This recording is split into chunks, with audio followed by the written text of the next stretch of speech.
Doesn't matter what the press says. Doesn't matter what the politicians or the mob say. Doesn't matter if the whole country decides that something wrong is something right. This nation was founded on one principle above all else, the requirement that we stand up for what we believe, no matter the odds or the consequences. When the mob and the press and the whole world tell you to move, your job is to plant yourself like a tree beside the river of truth and tell the whole world, no, you move.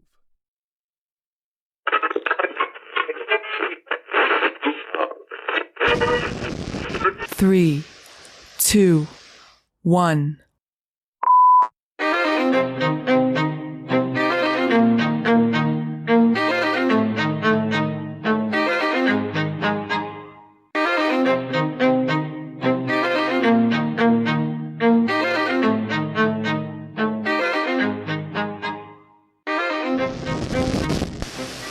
Welcome to the Politipop Podcast, the podcast where we take your favorite civil unrest across the country and discuss the social and political themes within. I'm your host, Mike Booch, a.k.a. Justice for George Floyd, Justice for Breonna Taylor, Justice for David McAtee, Justice for Tamir Rice, Justice for Trayvon Martin, Justice for Freddie Gray, Justice for Sandra Bland, Justice for Walter Scott, Justice for Alton Sterling, Justice for Philando Castile. That's all the ones I can name off the top of my head. And I'm Ty, and I guess I'll just say I'm Justice. Holy fuck, I knew it this whole time. Someone's got to be, right? You were Justice. When Daredevil is perched up on a ceiling fan of a smoky bar in 2003 and he whispers Justice before throwing his baton into a man's face, you're the person he's talking to in the corner of the room. That's what he's thinking about in his mind's eye. It's got to be the mind's eye because he's blind. Listen, this episode, we are not reviewing a movie. We're not reviewing a show. We're not reviewing music, which we've never done anyway. We're actually not reviewing a comic either. Oh. This is just plain old housekeeping. The stuff we talk about at the beginning of an episode sometimes to just get things off our chest and have a little bit of a dialogue and discuss current events and everything. That is going to be this entire episode, and we certainly have a lot to talk about, Ty. Is that right? We have a whole lot to talk about. I think the whole world has a lot to talk about right now. Indeed, and hopefully voices are being heard. We are currently in a post-COVID-19 world in which unrest has swept across America. Again, if you are living under a rock and have no idea what I'm talking about, or if you're somehow downloading this after humanity has fallen, just know that we are currently in the first week of June 2020. Wow, what a year. Indeed. Recently there was a man named George Floyd, and he was murdered by police in Minneapolis. To which there was, not until recently, there was no arrests or charges brought against the four men who murdered him. And he was a black man who was unarmed and murdered, and he was just the latest in a string of many at the time. And there's been more since then. His death, alongside the death of Breonna Taylor, and alongside the unrest in the country over COVID-19 and being in lockdown for so long and people not being sure of where their jobs or livelihoods stand. Everything has swept up into a not so perfect, but maybe perfect storm, and is now igniting in protests and some rioting across the country. And possibly we are going into a police state and we'll be holding our first Hunger Games within the next year or so, because it looks like martial law is trying to be introduced into the states by dear old 45. That's where we are right now. Yeah, I mean, this isn't the first time people have rioted, obviously. It's not the first time the government has enacted curfews and, tried to shut shit down. But I don't know if we've seen a united front like this in a long time, where so many different cities around the world are coming together to protest and stand up for Black lives, colored lives, anyone who has been downtrodden by the system, who's been kept down and beaten down so many times. It's inspiring. It's also a little scary. And it's sad to see the response that we're getting from the government, from the police around the United States. That's a little disheartening. Yeah, and I also forgot to mention Ahmaud Arbery. Ahmaud Arbery was a black man who was jogging in Georgia, and not even police, but just three dudes took it upon themselves to murder him and film it. They were so bold as to film it, post it on social media, and there was no action taken against them until the video went viral, and there was an outcry for justice for his Weeks death. later, like a month later, right? I mean, it's unbelievable. It was really ridiculous, and I guess I want to start out the episode with that. I was just talking about what Black Lives Matter represents, what it means. Now, as two white people here, I will put a disclaimer out. This is our beliefs and our understandings. We both consider ourselves to be allies. I am a Latino man who presents as white, so I have an interesting place to come from with all of this, because while I technically am a person of color, I benefit from white privilege. And it's an interesting spot to be in, because I do have people who are very near and dear to me, close to me, who are at a much higher risk for this type of injustice than I am. Yeah, and I'm also a white man that represents as white, so I've been very fortunate. But I too have loved ones that are at much higher risk as well. My girlfriend included, a lot of her family, some friends. It's scary. You feel for these people, because you want to help them, and you see these injustices happening around the world, and you want to make a difference. It's a really tough spot to be in. The one thing I wanted to talk about was just how a lot of people believe that the Black Lives Matter movement, and we'll provide links in the show notes to everything we're talking about in this episode. So I found a great article with the timeline of Black Lives Matter, and it actually was an interesting refresher, because there were people in the in that timeline who were killed that I completely forgot about, which I know it seems terrible to say, but there have just been so many since then. So it's it's just hard to keep track. I totally forgot why Alton Sterling was murdered. I forgot about Freddie Gray getting his spine broken in the back of a police van. I forgot about Walter Scott. Also, there's just so many. I think we're numb to it. It becomes a point where it's so often. It almost, not that it doesn't upset or disgust you, but it doesn't shock you after a while. And I think that's part of the problem. It's just part of normal everyday life. It's like, it happened again. Another tragedy. It's almost like shootings, around the United States. There's so many of them. After a while, you're just like, all right, wow, another one.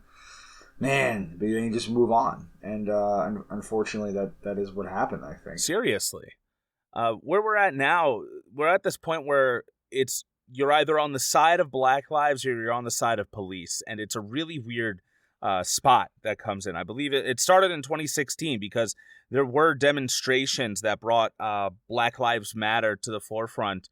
That brought it into the focal point, the view of the country.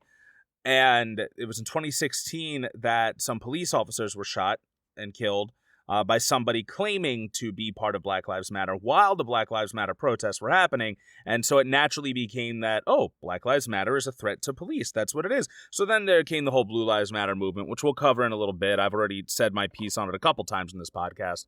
But I'd like to say first off that I don't really think it's a Black Lives versus police thing. It's that Trayvon Martin was killed by some dude who thought he was, neighborhood watch, and he got off of it. And the men who killed Ahmaud Arbery, they were arrested so much later than they should have been for murdering a man, and people still tried to justify it. Civilians are killing civilians, and it's not that big of a deal.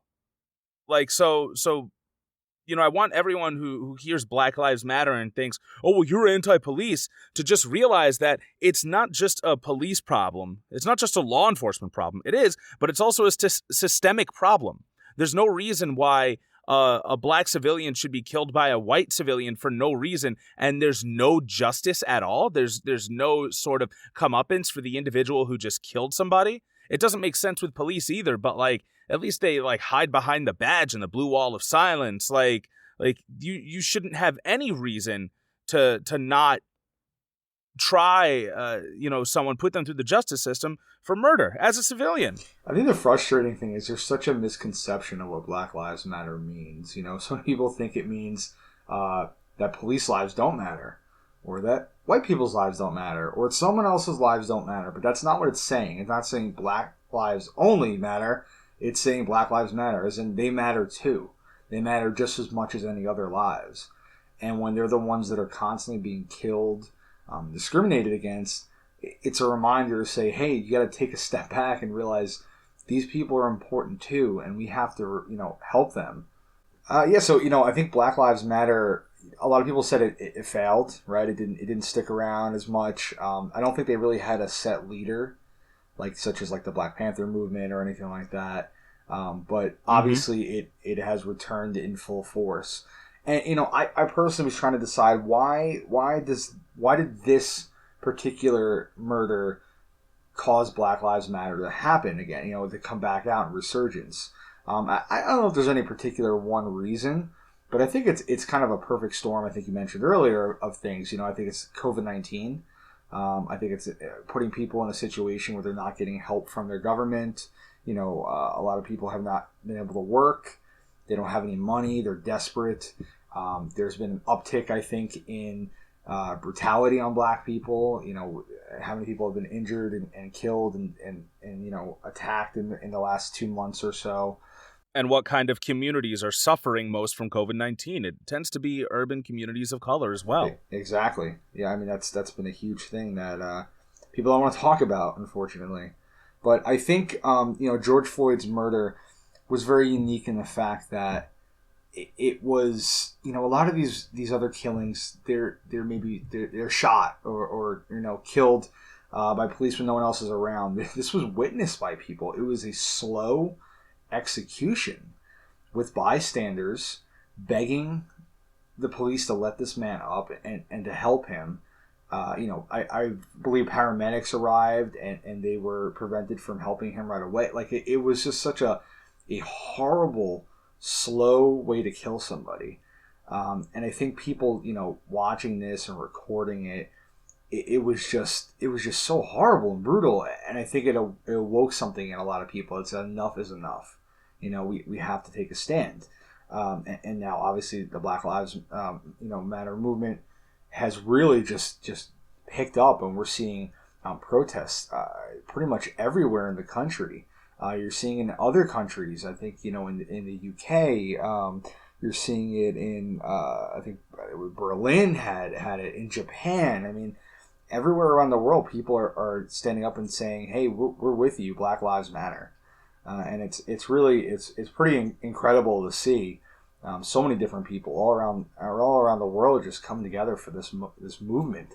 It's really interesting how you mentioned just how disgusting his execution was too, because you do see a lot of cops, they'll make the mistake of it was a split-second decision. He didn't know what that guy had in his hand and he was in fear for his life and blah blah blah. But yeah, this was a deliberate technique. Yeah, this wasn't he shot him by mistake. I thought he had a gun. I shot him.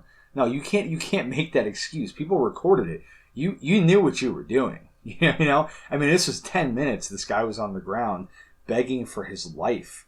I believe he called out to his mother, who was dead. They said he pissed himself.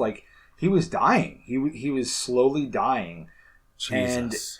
And there was other police officers that were there. So it wasn't just one cop, there's always one bad cop. There were 4 police officers on the scene, and some of them originally held him down and kneeled on him as well. And then when he was dying under the knee of this particular police officer, they just stood there and they watched, and they actually threatened the crowd. I believe they said they would mace them in the face if they approached, because people were like, "You're killing him, you got to let him up," and they were getting antsy and wanted to help him, and they were threatening the crowd. And it's how is there no decency in you to say, you know what, maybe we should not let him murder this guy? I can't imagine you thinking kneeling on someone's neck cannot wind up resulting in either death or some serious injury for that amount of time. I don't understand, where they were coming from. There really is no excuse. I mean, I don't know what they said. I don't know how they excused it in the first place. But the fact that they weren't arrested immediately is just fucking shocking. Well, there is an excuse because this time they got fired right They away. did. That's true. And did they all, or was it just Derek Chauvin? No, I think all four of them were fired immediately. So that's wild to me because normally there's the whole, all right, they'll get paid leave and everything. Yep. And we'll wait until this blows over. Or we'll give it the Catholic Church treatment. And, he'll go to another precinct later on. But they outright fired him. Like that right there is an admittance of guilt on one of their officers. And yet they still didn't go to arrest him. Why wait to arrest him if he's a civilian at this point? There's no reason not to arrest a civilian for murder. Exactly. That's insane. Exactly. I guess that's one of the perks of being a cop. You get to get away with shit. And they're like, all right, we'll fire him and we'll move on. We'll sweep it under the rug. It'll be over. But this time it wasn't. And people started protesting. And it wasn't until these protests started, happening all around the world, and especially in Minnesota, that they said, oh, I guess we're going to have to do a little bit more. I actually have a statement from one of my friends who I used to work with. I'm going to keep his name anonymous. We'll just call him Jay. But just to give you a bit of a background, he is a black man. He's a professional young man, recently married to a brilliant young woman. She's a dentist, I believe, and he's been working in higher education for some time. That's when I first met him. He was actually one of my supervisors, and he's a black man. He keeps his dreads out and everything, which is an amazing statement to make, in my opinion, because of how often black hair is considered to be not professional. And he's also dark-skinned. And I asked him how he felt about it. I asked him originally if he wanted to be on the podcast, and he wasn't a fan of it because, I do like to, I don't want to speak for an entire group of people. I don't want to speak for somebody in a certain demographic. So I wanted to have somebody to kind of balance us out here, but he gave us this statement. This is my first time reading it. So this is how my friend Jay feels about all of this. It feels different this time around. We've been here many times before, but I think we've finally reached the boiling point. The biggest difference for me personally is that now friends and family are asking how I'm feeling. Almost like they need someone else to confirm that their own feelings are valid, that they're not alone or crazy. I'm more used to the typical, did you hear about this shooting? Or it's crazy how that happened to so-and-so whenever something bad happens to people of color at the hands of the police. What would be crazy is to think that things will change if we keep having the same reactions when these things happen. We use social media to express our disagreement with our treatment, and while the hashtags and posts are nice, they really don't do shit besides make us feel better about ourselves, allowing us to believe we've done something important for a change. I know I'm guilty of it. It makes us feel comfortable with ourselves so we can quickly move on with our days, just enough to get us to the next time we have to do this. The truth is, we've heard and seen it all. And it's really not hard to fathom, but this is the first time I'm feeling that people are finally starting to get it. Nobody I know is shocked, but everyone I know is feeling something. My best friends tell me I need to arm myself. Oh, that was me. Sorry, I didn't mean to break character. Anyway, one of his best friends? That's awesome. Okay, back to the statement. My best friends tell me I need to arm myself, like I need to be ready to kill someone at all times.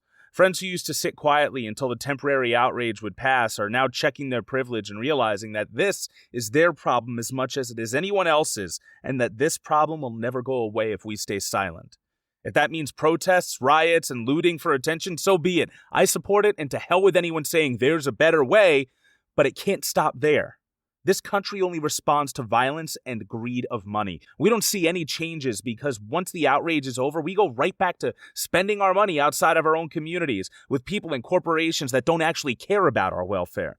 This is by design. It's so easy to get stuff on Amazon, Target, or the like. We don't even give it a second thought. We have to do the hard thing and make the extra effort and sacrifice to go out of our way to support our own until we're able to make it the norm and convenient thing for us. I grew up really believing that I was living in the greatest country in the world. Now, my family calls from Kenya concerned about the conditions we're living in. I used to jokingly ask my wife about what she thinks about moving to Africa, and every year her answer has come closer to, let's get the fuck out of here. Except today, it's not a joke. The idea of leaving now doesn't sit well with me because we can't run away in the middle of this fight. Too many people have already suffered and have been lost to take the easy way out.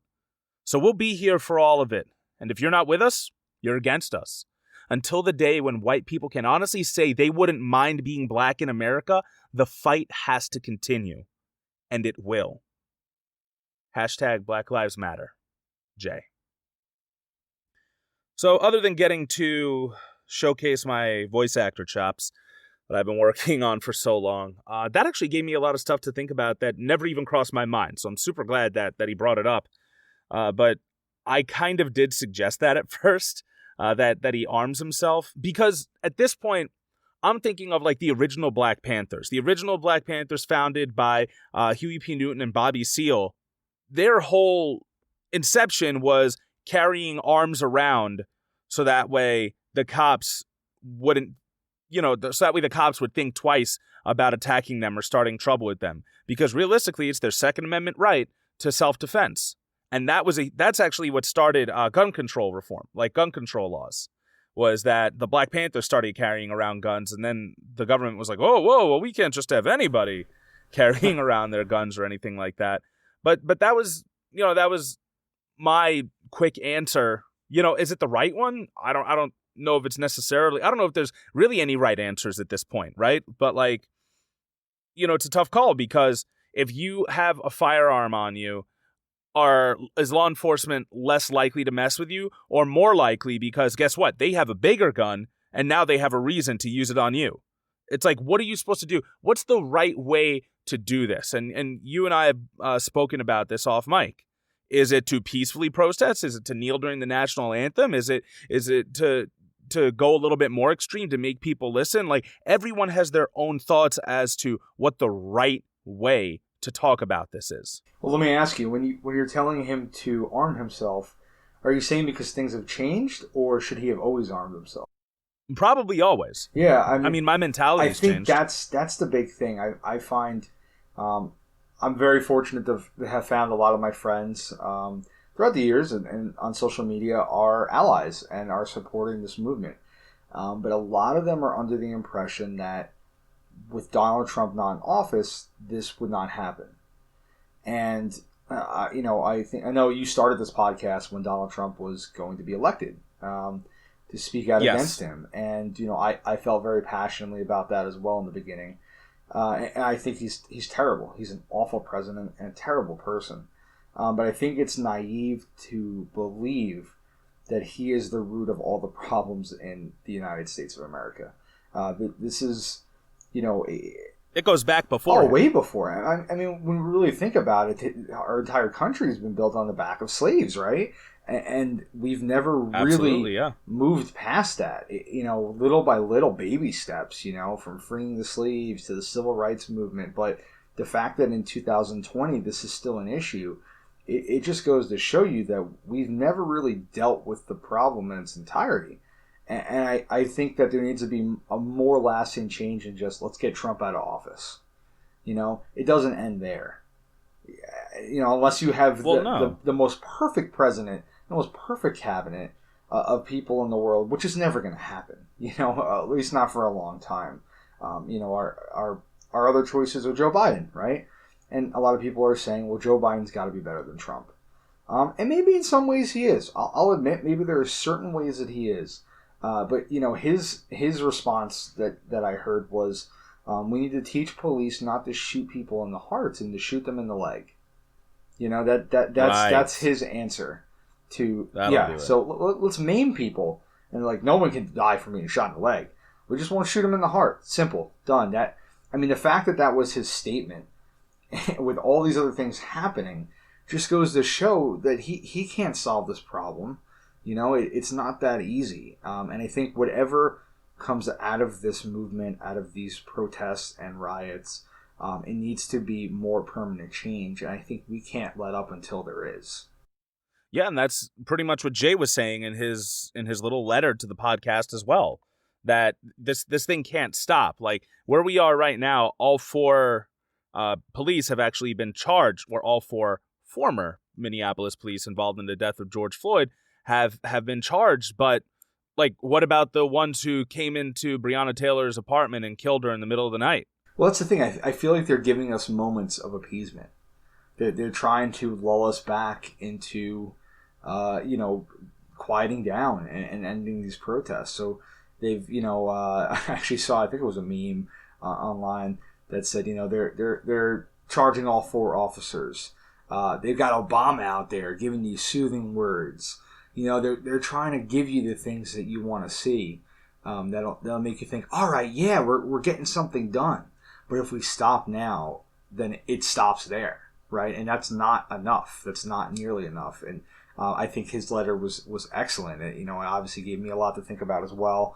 And I agree with a lot of what he's saying. We need to keep going until, no matter what color skin you have in America, you're okay being that person, not just being a white person, but being black or brown or whatever. You need to feel the same way, and we're so far away from that still. Yeah, I think it's interesting how so many people are surprised by this stuff happening, but I think it's because they don't realize, like you said, the country hasn't had the reckoning with racism that it needs to have. And once you talk about it, people like to get all defensive and they get guilty about it. But yes, this country was built on the backs of slave labor. And everything since then has been to keep that group suppressed. In my opinion, it's because if you spent 300, 400 years keeping an entire group of people oppressed and all of a sudden you give them rights to be people, there's no reason they would not destroy you. Yeah. That's what it is. It's a fear of having to reconcile with the fact that you brutalized a people for so long and kept them as slaves. So, I mean, every step of the way, they've had to fight for inches, for crumbs, really. Like, slavery was abolished, but then there was sharecropping, and sharecropping was abolished, but there was still segregation. And then there was, segregation was abolished, but there was still not in this order necessarily. I'm not going through the whole timeline, all right? I'm not going through the whole timeline sequentially, but then there's also the right to vote and everything. Every step of the way, it's just all right. Can we have this? Can we have this? Whatever it takes to be considered an entire person. And every step of the way, the people in power have said, "Come on, we gave you this. Isn't that enough? Isn't that enough? We gave you that's the problem. You're the people who have been giving it in the first place." And it shouldn't be yours to give. White people are very scared, man. They're really scared, of losing their position as, kings of the world. They want to be in charge, and that fear that maybe one day they can't or won't be, I think that's what keeps a lot of these people up at night. That's why the KKK is still active. It's pretty insane, and I really do believe, obviously racism is very real, but I do believe that the people who run this world, the very wealthy, they want to keep us in a race war. They want us to be afraid. They want white people to hate black people, because if we unite, then you think about how much good we could do. If we could take back America, take back the world together, it would be incredible. But, as long as they can keep sowing those seeds of racism and white supremacy, and they can keep black and colored people down, they really can. They can control us. They can keep controlling us, and it's a frightening thought, because it's worked for so long. Well, yeah, I mean, why do you think MLK was tolerated, and I say that very loosely, up until the point that he started uniting races over the issues with relating to class? Once the class issue started being addressed, he was assassinated. Same with Malcolm X, right? Most likely. I should know that. Yeah, I mean, Malcolm X, after his pilgrimage, he said, this is not his quote verbatim, but he said basically, it's not a race issue, it's a class issue. And they killed him very shortly after that.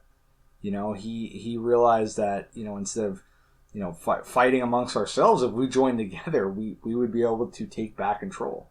And unfortunately, that they just keep keeping us down, man. They that's what they do. And and we're the white people that are lucky. We're the lucky ones in all this. You know, if you're black and a person of color, you're not as lucky as we are, and you definitely have to fight and scrape and crawl for every inch.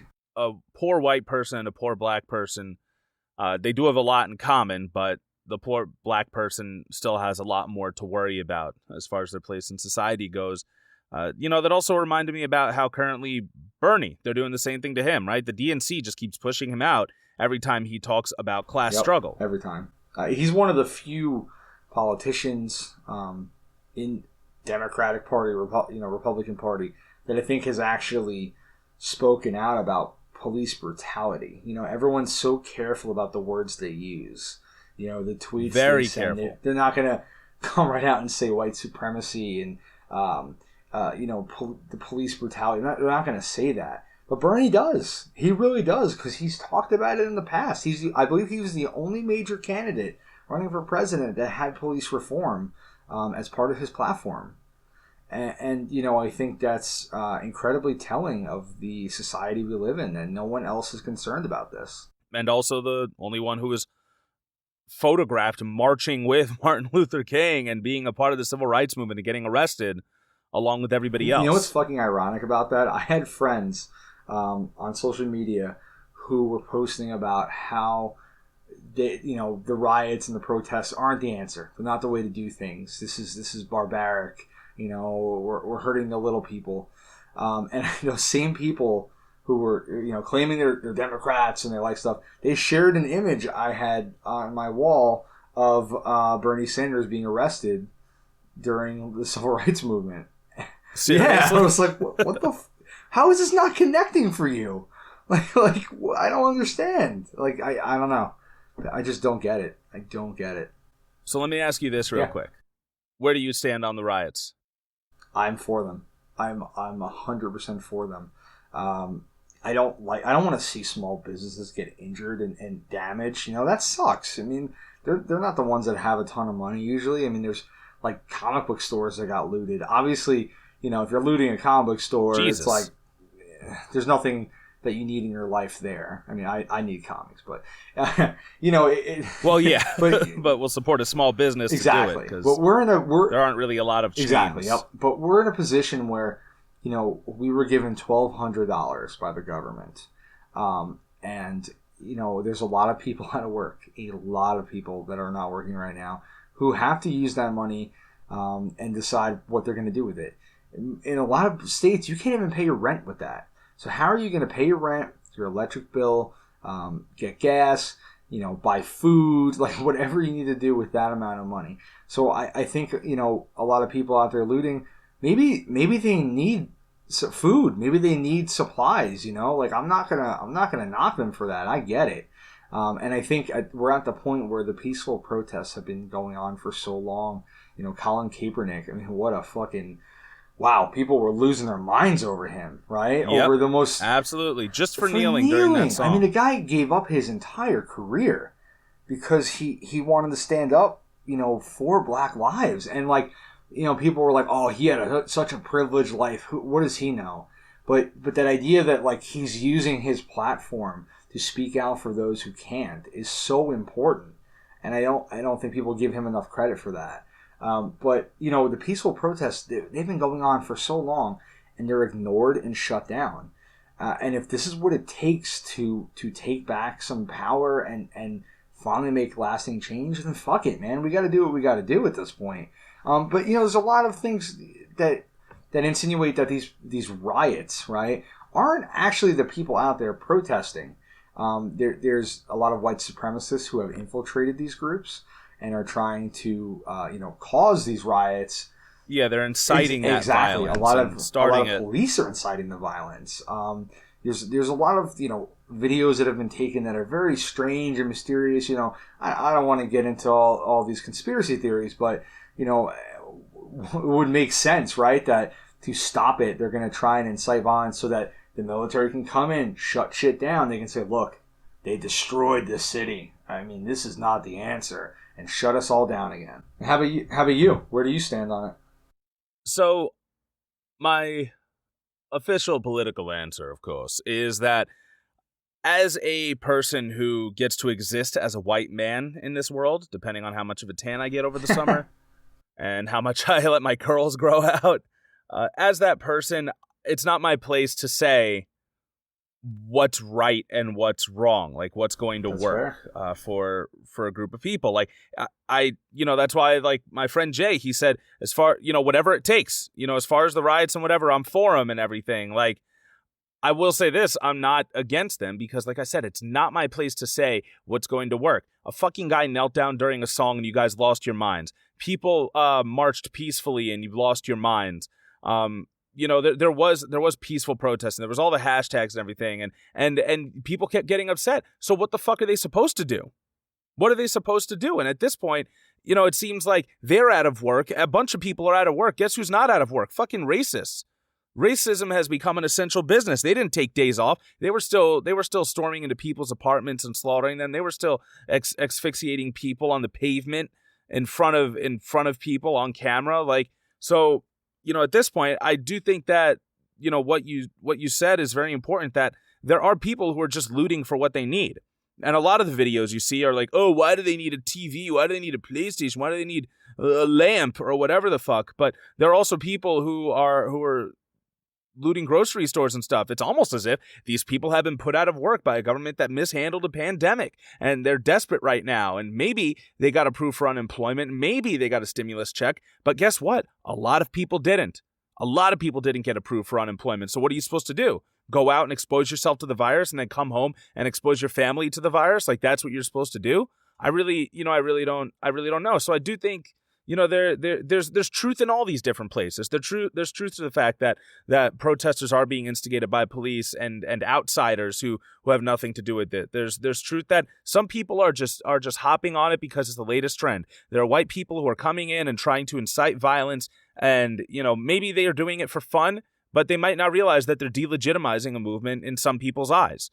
And, fucking Logan Paul or Jake Paul, one of those YouTubers, was out looting. Like, what the fuck are you doing, you're bro? rich. Like, you're a world-renowned YouTuber. Yeah. Well, it's like, I don't think like you have... these people, maybe they don't realize it's not their bodies that are going to be in the streets. It's black bodies, right? That are gonna line the streets when the police come down on them.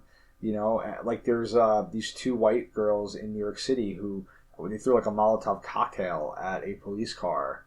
And like they're not helping the cause. They're making it look worse. And it's like you have to stop for a minute and think, am I helping these people, or am I just creating, more of an avenue for the government to come down on them even harder? Yeah, and I've gotten a lot of hypotheticals too. Like, one hypothetical is my fiance's uncle on one of the posts I shared, and he was like, I wondered if she was coming home and something happened to her during one of the protests. Or he might have said riots, because it's a lot easier for people to just lump it all together as a riot. If something happened to her during one of these riots, how would you feel? I wonder if you would be so in support of them. So what if the cops shot her? Because who is hurting who in these riots? Because as far as I can tell, the people protesting are not injuring anyone. It's the police injuring the protesters, right? Yeah, I will admit that, I do worry about her, Ty, because she has that look where she just looks like a journalist. And as a journalist, she might get permanently blinded or disabled by police, shooting pepper pellets, rubber bullets that aren't really rubber. They're just like lead encased in rubber. She might get hit with tear gas and have to be hospitalized for it, because tear gas has actually been outlawed by the United Nations, but that's something we didn't sign. So, until the numbers are there, because I told him, like, he's an accountant. I said, you're the numbers guy. Don't hit me with hypotheticals. Don't hit me with what if protesters hurt her or whatever.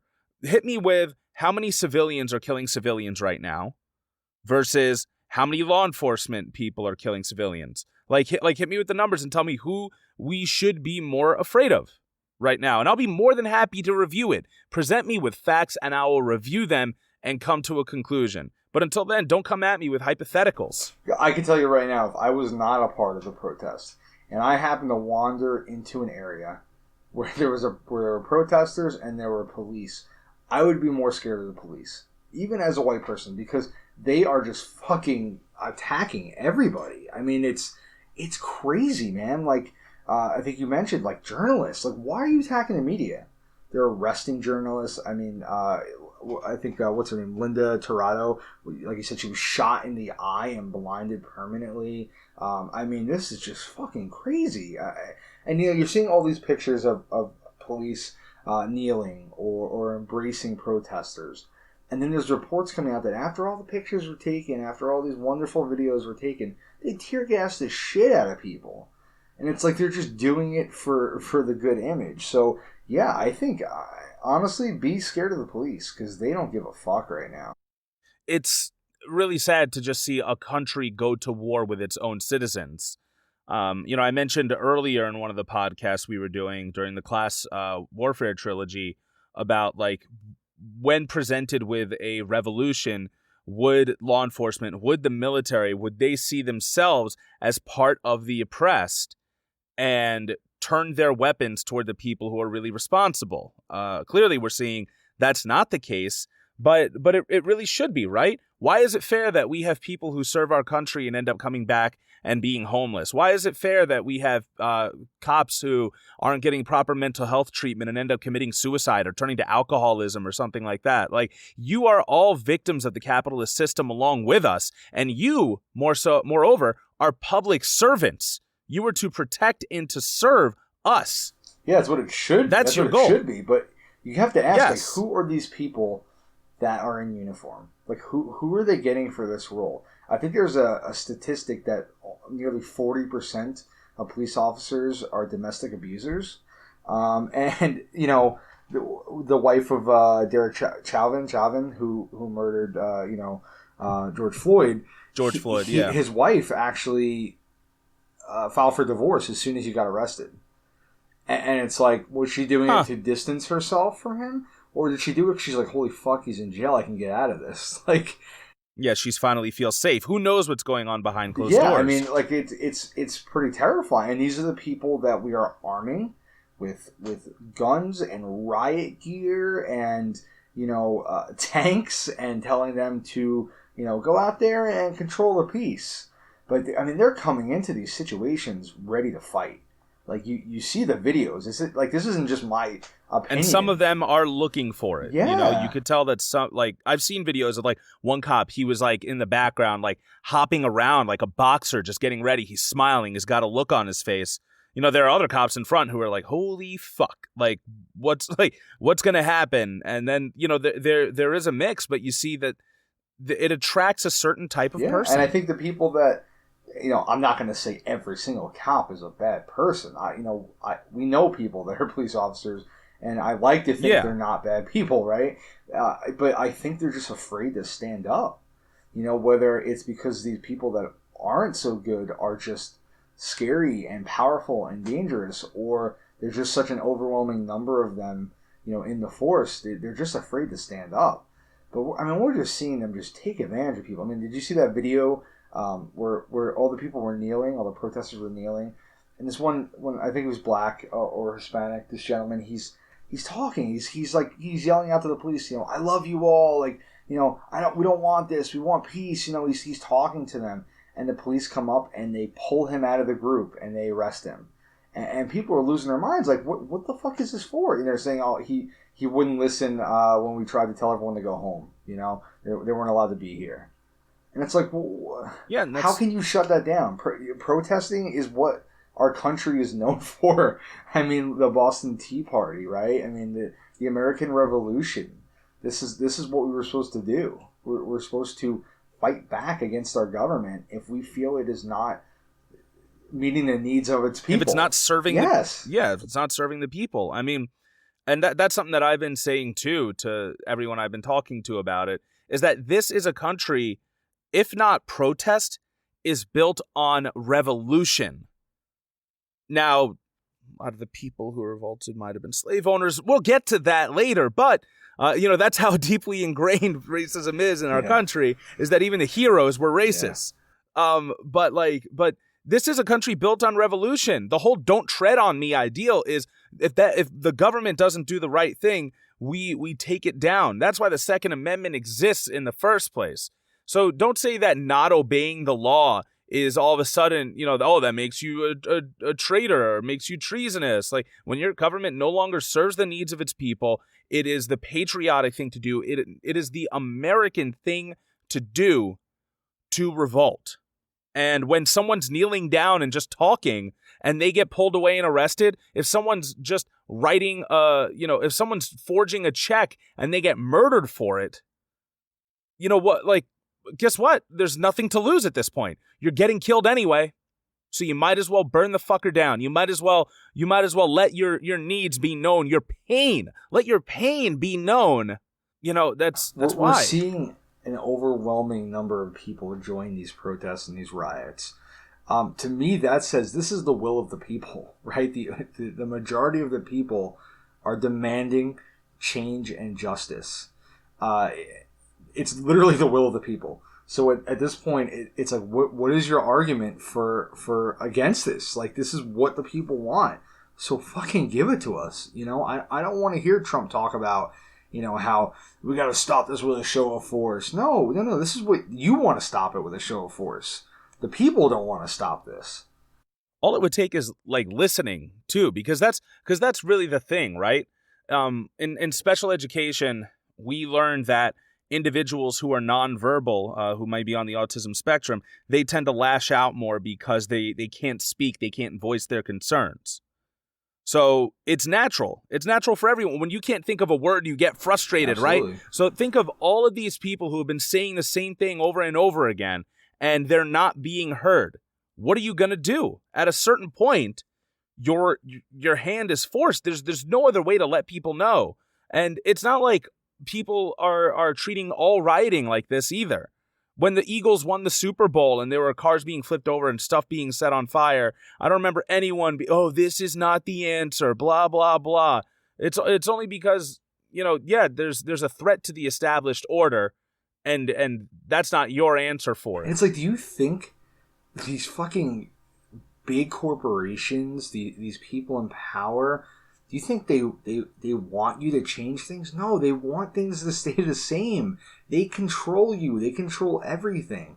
It's in their best interest to keep people fighting each other and not joining forces against that. And it's just like, we have a chance here to really, really shake things up and give people who really need it a chance to live their lives. And I don't know. I think we need some sort of leader to come forward, which is scary because that puts a target on their back. But we need somebody to lead us through this, and I wish it was someone like Bernie Sanders, but obviously he's trying to play nice with the DNC, so he's going to stand up for what he believes in, but he's not going to be that guy. So I don't know who it is, but someone needs to stand up and lead this movement, and ensure that we don't go back to the way things were.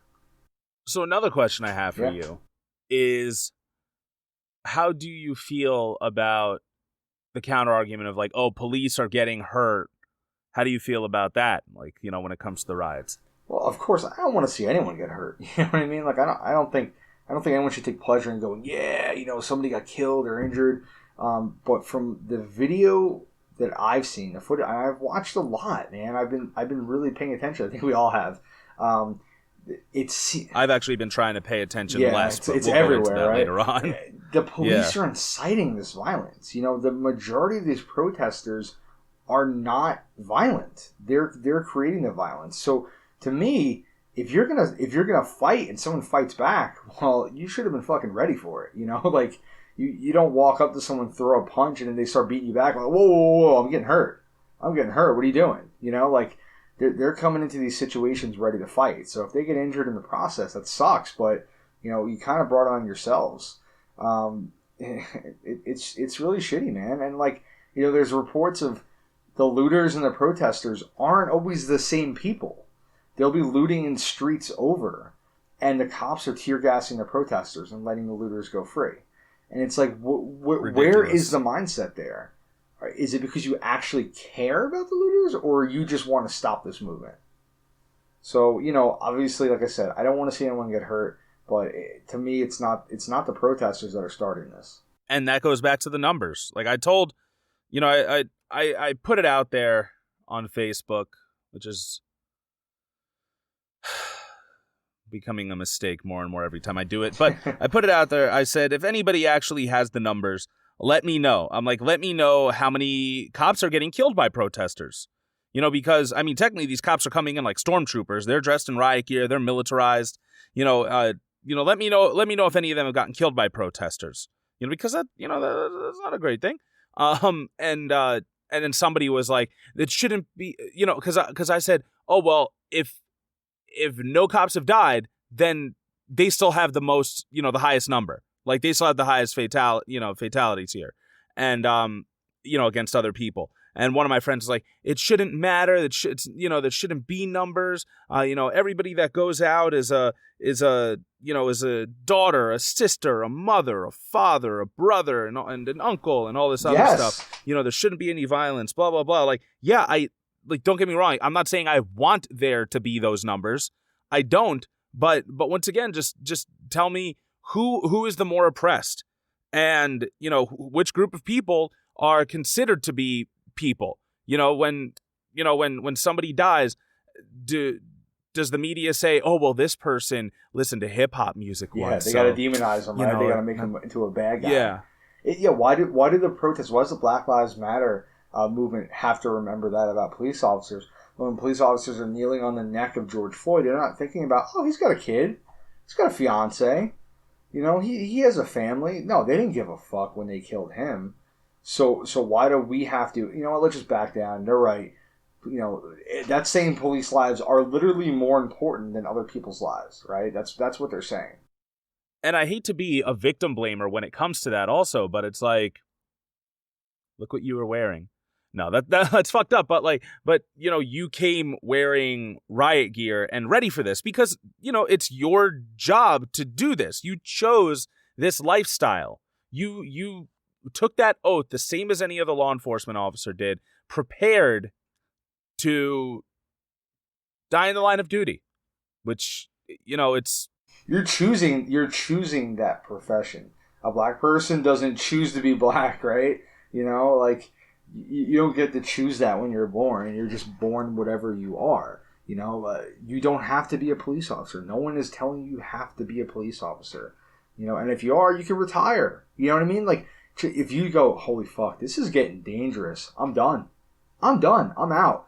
You quit. You move on. You go work at a fucking grocery store, whatever you're going to do. If you're a black or brown person, you cannot do that, right? You can't go tomorrow and go, you know what, tomorrow I'm going to be white. This is getting too scary. I'm going to be white tomorrow. Like, you can't do that. So it's not the same. It'll never be the same. Yeah, and that argument is such a fallacy, too. Just the whole, all right, well, cop got hurt, so all these people are animals. It delegitimizes their protest and everything. Like you and I both said, we don't want to see anybody get hurt. We don't want to see our friends who are in law enforcement get hurt, but we do want to see them step up. I mentioned in another previous podcast that, silence makes you complicit to the oppression. And, I mentioned that if there was any profession in the world that I had, if somebody in that profession was giving it a bad name, I would speak out against them and be like, okay, get him out of this profession, get her out of this profession, whatever. We're not the same person. But that just doesn't seem to be the case with police officers. And I mean, that's absolutely terrible because it is a dangerous job. Lives are on the line. You want people who are competent beside you. You want people who are going to help give you a good name as an officer, I would think. Absolutely. I mean, like I would hope that the people that are police officers, they want to serve and protect, right? That's like the slogan. They want to make a difference in people's lives. It so often doesn't feel like that. I mean, when you're driving down the road or you're walking or wherever you are and you see a police officer, how do you feel? How do you feel? I panic every time. Never once has a cop come across my periphery and I've been like, oh, this is a good thing. Like never once. I'm always like, oh fuck. I feel like I'm doing something wrong, even though I'm not doing something wrong. And this is just me as a white man. Yep, exactly. Like I've honestly never had like a really bad problem with a cop. I've had some weird altercations and stuff, but like nothing where I felt my life was in danger. But every time I see a police officer, I think, oh man, what am I doing wrong? What am I doing wrong? What are they going to get me for? What are they going to try to pin on me? Like, that's the feeling you get. Like, there's a couple times I've had to call police officers. Like, in my line of work, if I have, like, a customer that's really, maybe feels dangerous or is doing something wrong and we can't handle it, I call the police. I don't even feel safe when they show up. I'm, like, intimidated. They always seem like they have a fucking chip on their shoulder. And I'm just like, you're supposed to make me feel safe, right? Like, as, like, a law-abiding citizen, you're supposed to make me feel like you're going to protect us. And it never feels like that. And I can only imagine what a person of color feels like around them. Like the fear that they must feel when a police officer comes around. And it just seems so messed up. Like, I don't understand how we got there. Now imagine being a good cop who's doing their job correctly, and no matter what you do, someone's afraid of you because your brothers in arms fuck up all the time. Yeah, it sucks, man. That must be horrible. Policing wasn't really introduced to us until the British colonized, and it was their policing that made its way to us. But the origins of American policing are slave patrol. I went to a law enforcement website and read an article all about it. It was a law enforcement museum, and they did say that in their origins, slave patrols were the original form of policing in the United States. It is inherently a racist system. And something has to change about that. Something has to change about the criminal justice system in general. It's a fact. Why isn't that more commonly known? I feel like most people don't know that, right? Like, we don't learn that because it's like this secret, this dark secret that we keep, that Americans don't want to talk about, the systematic racism that is in place in this country. And it's just so frustrating. I mean, I only learned about that very recently. I believe you did as well. And it's like, wow, it's pretty shocking. But then when you really think about it, I guess it's not. It kind of all comes together. It makes sense.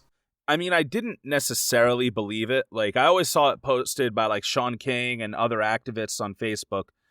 But recently I actually decided to look it up because they were like, oh, don't forget your origins. It was slave patrol. And I'm like, okay, that's got to be hyperbolic, right? Like, there's no way that was a real thing that evolved into policing. And then, sure enough, on a law enforcement museum, a law enforcement history website, they mention that slave patrol was the origins of American policing. Oh, it's so frustrating. It's really... And, just like that, it's come back to the whole, like, it has to be black people versus police. And, that's the, honestly, and this has always been my view on it, and I don't think it's 100% correct. Like, Black Lives Matter is really also about Black Deaths Matter. Yeah, you know what definitely. I mean? We already know that white civilians killing black civilians, they definitely don't get, if they get tried, they're not treated as bad at all. You think about Dylan Roof, and when he shot up that church, he was brought in peacefully. We know about the Michigan protesters who stormed a Capitol building, armed, violated social distancing, got in the faces of law enforcement officers, and were handled peacefully. So we know about that. But I'm sure there are cases where if a cop makes a split-second decision and accidentally kills a person of color, that if they were just put through the system the correct way, if they were like, all right, we're opening an investigation immediately. Okay, we're putting you on non-paid leave, or you're on leave until further notice, or something like that. Like we're going into it, we're looking into it. Like that, even that would be a different story. That's the bare minimum, but it never really is that. It was always, as soon as a person of color gets shot, it's, okay, what did this person do wrong? How can we defame this person? Tamir Rice was a 12-year-old boy who was murdered by an emotionally unstable cop. And there were people who were trying to justify it, saying that he charged at him and he looked like a linebacker, like an adult, like a 20-year-old man. A 12-year-old boy.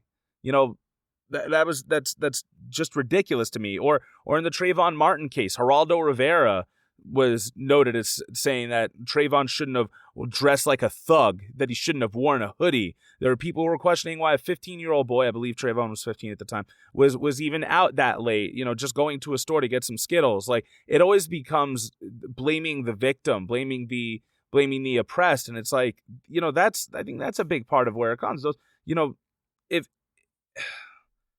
I don't know if this trivializes it, but like, accidents happen and people are still trying to justify the death of this black person, why it should have happened. Yeah, they can't admit fault, right? Like they can't just say we fucked up, like we were wrong. It's always no. They were bringing it on themselves. They were dangerous. They thought they looked like they had a gun. They were doing something wrong. They were arrested in the past. They had drugs on them. Like, it's just like, it's always got to be, like you said, victim blaming, like every time. To me, like, it's not blacks versus police. The police are making that the story, right? Like, they're coming out here like fighting them and hurting them and making that, and then trying to make themselves the victim. Yeah, and it's like you can't do that. We can't sit here and allow that to happen. We just cannot. It can't happen anymore like that, And like, I know we talked in previous episodes about the lack of training on police. That's huge. That definitely is huge. But there is definitely racism in this because, as much as the lack of training is there, we're not seeing them kill white people the same way, right? Like, I think if it was like an equal amount of deaths, they'd be like, all right, they just need really good fucking training. Yeah, like, it's definitely a police problem killing civilians across the board. But it's particularly people of color. So it's like, there's definitely a racism there, and I don't know where that's coming from. Is it because are there more? I don't know the statistics. Maybe are more police officers white? Probably. Maybe that's a statistic. Maybe part of the training makes them feel like they have to be feel afraid of people that are black or I don't know where it comes from, but there's definitely racism there, and I don't care how much they can deny it. The facts are there. The numbers are definitely going to back that up. It's crazy, man. It's just crazy that it still happens. It happens so often. We're going to put a pin in it right there. Thanks so much for tuning into another episode of the Politipop podcast. As always, thank you to the listeners and to Antonia Little for logo design.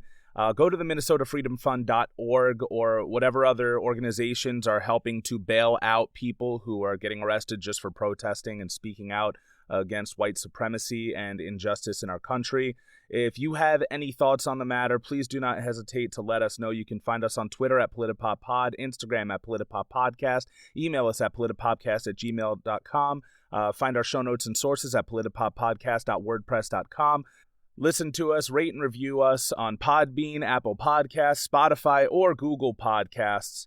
And in order to close out this episode, we're going to ride out on the song 10,000 Fists by Disturbed. Definitely look up the song in our show notes. Look up the lyrics, especially, because they're very prevalent right now, as they've always been, I'm going to assume. And as a special treat, we're going to release part 2 of this podcast today as well, because we have thoughts. And as two white guys, or a white guy and a Latino guy who presents as white, discussing these topics, these incredibly difficult but necessary topics to talk about, hopefully we are able to provide some sort of insight, and at the very least, just to let people of color know that we are with you, we are allies, you are not alone. That's about it. Never stop thinking, never stop learning. Read between the lines.